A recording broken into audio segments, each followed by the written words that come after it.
Hello guys, welcome back to my Pithanki vlog channel. Guys, after a long times today I will go to the Kokrajhar town. माब्लाबाबो actually Kokrajhar टाउनखौहाय सिगांहाय माबायदिमोन दा माबायदि थांनाय जायाखै गोबाव बोसोरनिफ्राय दिनैहाय क'क्राझार टाउनावहाय थांनो नागिरदों नायहैनोसै क'क्राझार टाउना बेसेबां चेन्ज जाखो बा बेसेबां सोलायखो माबायदि सिटि जाखो बेखौ नायनो नागिरदों नोंथांमोननोबो माखासे भिउफोरखौहाय दिन्थिलांनाय जागोन नोंसोरबो नायलांफाबानो जाबाय स' लोगोफोर जोङो बेनिफ्रायनो नै आं दा न'निफ्रायनो भिडिअखौ स्टार्ट खालामनोसै नोंसोरबो ससे नायलांफादो आरो सिटिखौबो आं नोंसोरनो दिन्थिनाय जागोन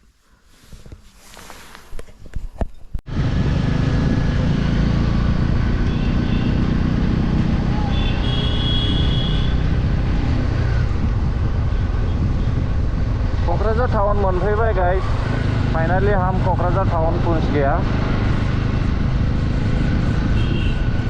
ये कोकराझार का शहर कोकराझार टाउन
टाउन का ओवरब्रिज से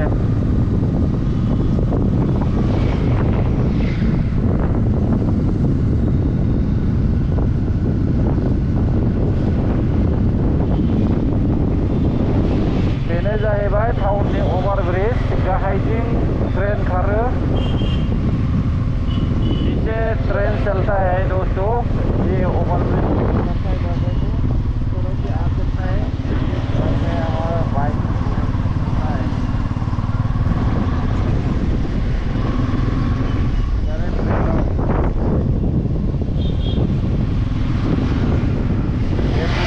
प्लेग्राउंड है ये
ओरैहाय ओइयाव टाउनाव हाबहैनोसै हा ओरै टाउन गैलालै टाउनाव हाबहैनोसै हरै ओरै फारसे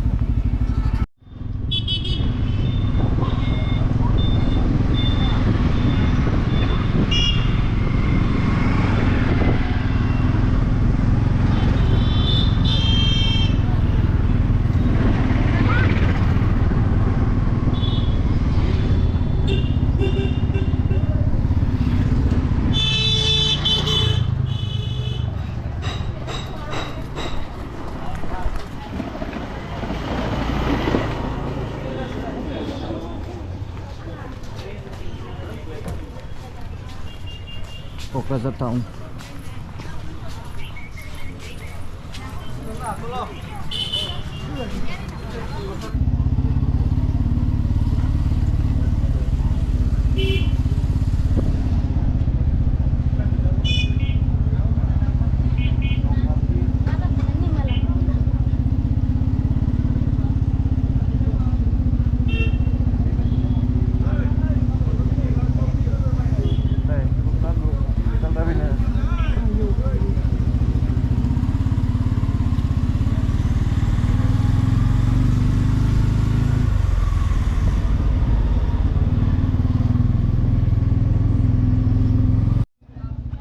दाखालि स्ल'गाना दावराव जालायनाय हस्पिटाला बेलाय रुपनाथ ब्रह्म हस्पिटाल मोजां थिखाग्रा लानाय समाव खोनाङा लल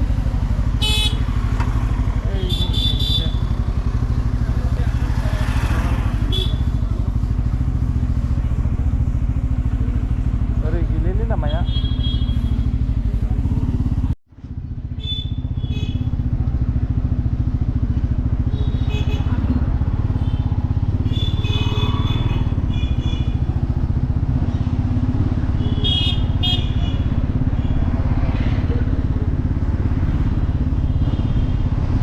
गारिजों बेरायलासे बेरायजोबनो हायो नङाब्ला हाया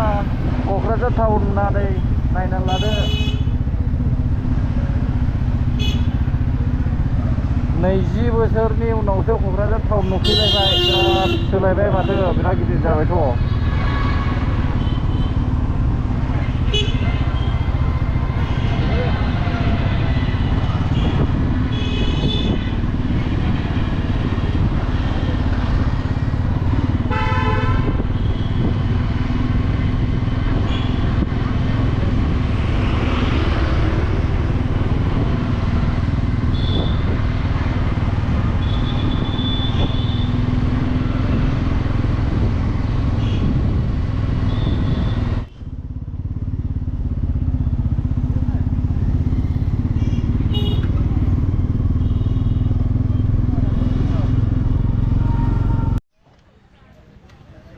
दखना नायनो नागिरदों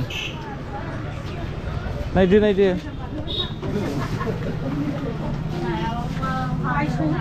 दखना एभेलेबेल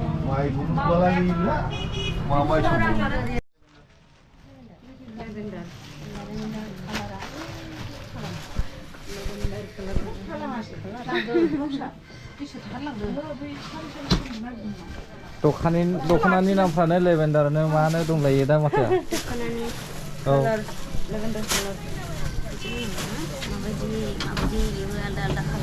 गोदान गोदान कालार फैबाय गोदान गोदान नाम फैबाय आरोना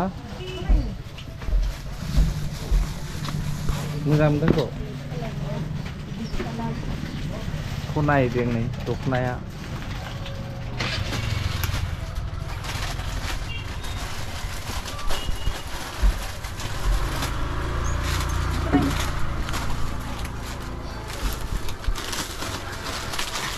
नायफैदों नै सोरबाफोर बायनो गोसोब्ला एभेलेबेल दङ आरोना हाई कस्टनिबो दं ल' कस्टनिबो दङ दा दङ गासिबो गासिबो क्वालिटि आलदा आलदा बे जोंनायाबो गावनि चइस आरोना गावबागाव चइस सोरबा ल' क्वालिटि नांगौ जायो दखनानि नामा मा जायो माबामोनहाय दखना दखानाव दिसामोन दिसा दखना दखान बड' ट्रेडिशनल कल्चर ड्रेस आप लोग भी देख सकते हैं दोस्तों किसी को अगर चाहिए तो आके ले जा सकता है कोकराझार टाउन में बेखायनो मोजां मोजां खालाय बहुत सुंदर कलर है ये गोबाखा देखो मा कलर में बेखौ पार्पल पर्पल मा नाम दखनानि सेमि मिथिखाबाय नै गावसोरनो बुंखाबाय नामफ्रा सेमिफोरा सबसे हाइस्ट क्वालिटिनि बेयो 4000 नि नैबे 4000 आव हरो बेखौ बे गाननोबो मोजां दामि पाट बे 18000 नि बादि बेयो सेमि पाटआव बे सबसे हाइस्ट क्वालिटि आरो राङा बारा नङा फैना लांफैनो हागोन 4000 ल'सो नै औ आरो गोमो येलो कालार बिराद मोजां मोजां कालार दङ लानो हागोन दे बाजै खोन्थानायनि थाखाय रोजा रोजा हामबाय साबायखर नै आरोबाव बख'बावदोंसो नै गोदान नै एभेलेबेल दङ ओरै नै आर'नाइबो दङ आर'नाइ नै बिथिं दखना आरो मा होनो मोनसे गस्लाबो दंमोन दा बर'फोरनिया दं गस्ला बहुत भेराइटिस गस्ला दङ माबायदि दं गस्ला डिजाइन सोबाय आर'नाइ गस्लाफोर दं औ आर'नाइ गस्लाया औ मोजांबा गांसे लांगोन आङो लास्ट 2000 हरगोन नायनो औ नायनो आर'नाइ गस्ला हाननो नागिरदों नै नायनोसै आर'नाइ गस्ला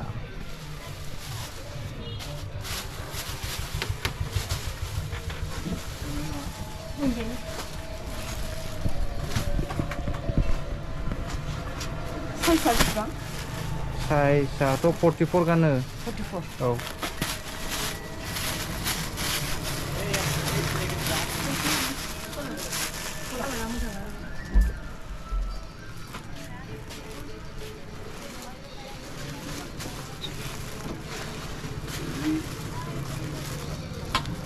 साइज लिरनाय दंजोबखायो आरोना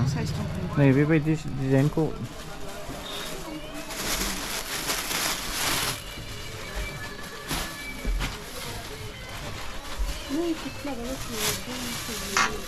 nah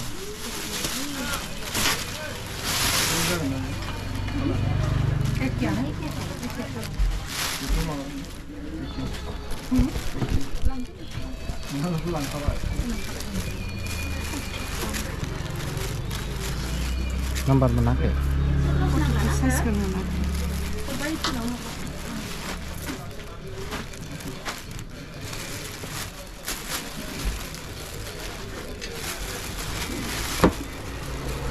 गरमसो मोनजोब्बाय गरम मोनो नों जेकेट गानजोब्बायना ओरैनो गोजांनाया सोंखाबाय 44 साइज गैला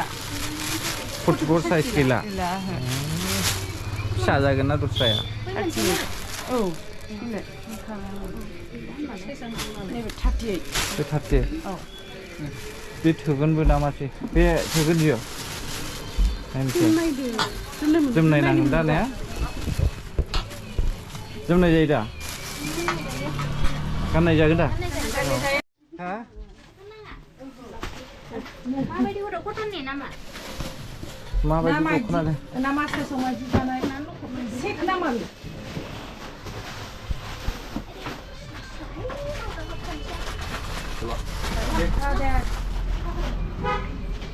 बेफोरलाय बेसे माइदि दाम होनदों बिसोरो बाहाय दङ 3500 2500 4500 नैबे पाया नै ब्लू कालारा बेसे 3500 कलरा नै बियो 3000 खम खालामना हरगोन ला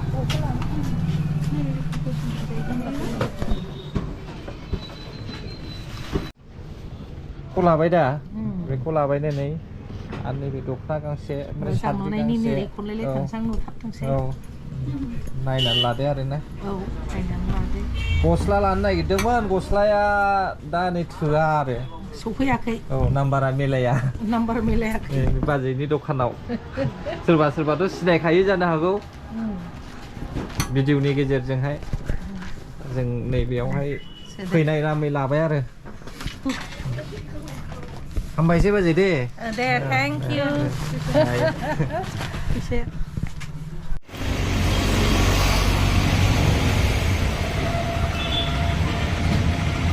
क'क्राझारनि आर'नाइ हटेलाव बुटां जानानै थांनोसै नै